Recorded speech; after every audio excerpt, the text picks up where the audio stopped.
Bonjour, c'est Gilles du site boursicoté.com. Voici l'analyse technique matières premières pour cette séance du mardi 17 décembre 2013. Nous commençons cette analyse par l'or, donc le gold qui suite à cette phase de hausse ici, rebondit en direction du retracement des 38,2% de Fibonacci, retracement qui n'a pas été atteint à quelques pips, et donc une rechute ici sur cette zone de support des 1227 $ l'once. Alors on avait une dynamique haussière ici qui a été rompue. Cette zone de support nous a donné donc un quasi-contact ici sur cette zone de point haut, avec cette zone qui est quasiment devenue résistance.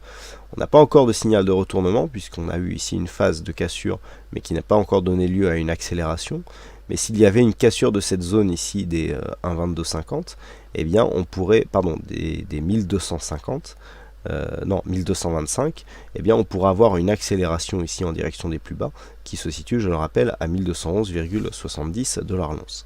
Donc là, on a une phase de baisse sortie donc sur un rebond technique qui est en train d'avorter, puisque nous avons des signaux qui vont plutôt dans le sens de la sortie dynamique.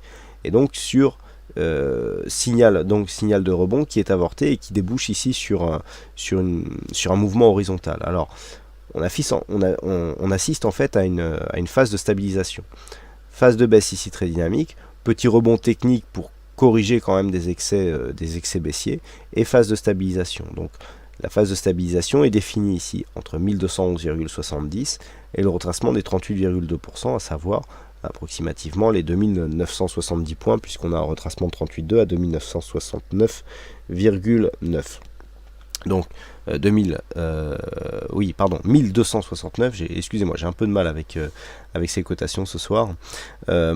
Donc tant que l'on se situe à l'intérieur de ce range, il y a neutralisation de la dynamique baissière qui reste quand même la tendance de fond. Je rappelle que nous sommes dans une tendance de fond moyen et long terme qui reste baissière, avec ici ces contacts qui avaient donné lieu à des tentatives de franchissement qui ont avorté.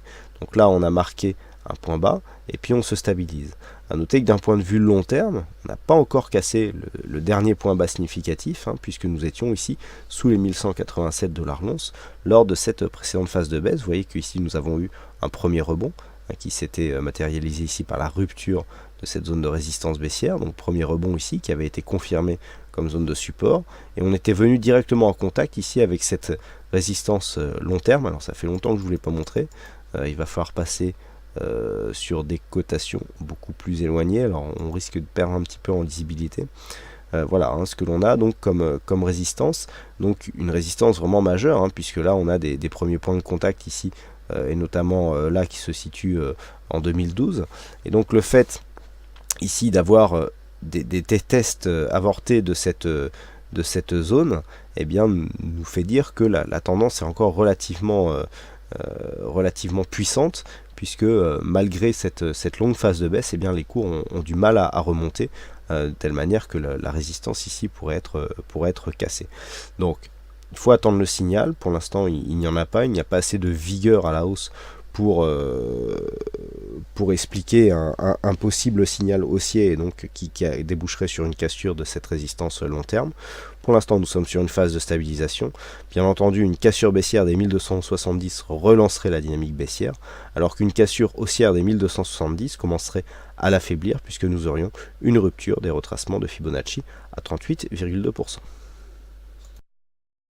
Sur le WTI, c'est la phase de stabilisation suite à l'inscription de ce point haut ici au-delà des 98,50 $ le baril.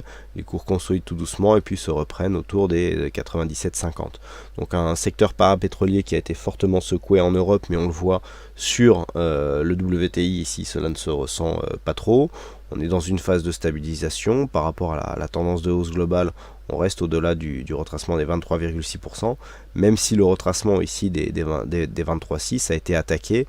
On a presque touché le 38,2 et on est remonté. Donc quoi qu'il en soit, même si on peut considérer ici que le retracement a eu lieu, eh bien on peut toujours considérer de fait que suite à ce retracement, on est repassé au-dessus de la moyenne mobile 20 exponentielle, qu'on n'attend plus qu'une dynamique pour repasser à la hausse. Donc le mouvement haussier sera confirmé sur une rupture de ces bougies qui se situe à 98,75 $ le baril, ce qui est donc un dépassement haussier de cette zone, nous donnerait un signal de continuité de tendance moyen-long terme, puisque nous sommes ici. Alors oui, c'est vrai que c'est pas très visible avec la rupture des contrats, mais on est dans une phase de stabilisation, mais dans un contexte plutôt haussier sur le long terme. Donc le fait d'avoir ici cette cassure, nous placerait dans une possibilité de poursuite haussière, avec notamment une confirmation qui se ferait sur une cassure des 99 $ le baril. Donc pour l'instant ce n'est pas le cas, on en est encore relativement loin, mais par contre sur une rupture ici des 96,08 $ le baril, l'objectif se situerait ici dans la zone 50,61,8 avec un plus bas à 94,43 $ le baril, zone sous laquelle on annulerait la dynamique qui a été créée par ce mouvement haussier. Et enfin le Brent, où l'impact de l'érosion du secteur parapétrolier a été nettement plus visible que sur le cousin américain WTI, impact notamment accompagné par un profit warning de CGG Veritas qui a vu un plongeon, donc qui a provoqué un plongeon du secteur parapétrolier avec certaines valeurs qui ont perdu plus de 15%. Donc un secteur parapétrolier qui a baissé aujourd'hui, qui s'inscrit finalement dans une continuité de tendance neutre du point de vue moyen-long terme, puisque nous avons ici une évolution assez chaotique et relativement neutre sur ce biais. Donc des possibilités d'évolution, vous voyez, qui se font entre 106 et 112 $ le baril. Pour l'instant, il n'y a pas trop de tendance, donc on reste ici sur une évolution relativement neutre, même si du point de vue du directionnel, ici il semblerait que l'on gagne un petit peu en volatilité. Donc pour l'instant, pas grand chose à dire sur le Brent. Il y a un support ici à 107 $ le baril qui pourrait être assez intéressant. Une rupture de cette zone, mieux confirmée que la rupture que nous avions eue ici, pourrait nous donner un pattern de retournement avec des points hauts ici qui sont relativement proches, et donc pourrait nous envoyer sur des niveaux de cotation beaucoup plus près des 100 $. Mais pour l'instant, nous n'y sommes pas.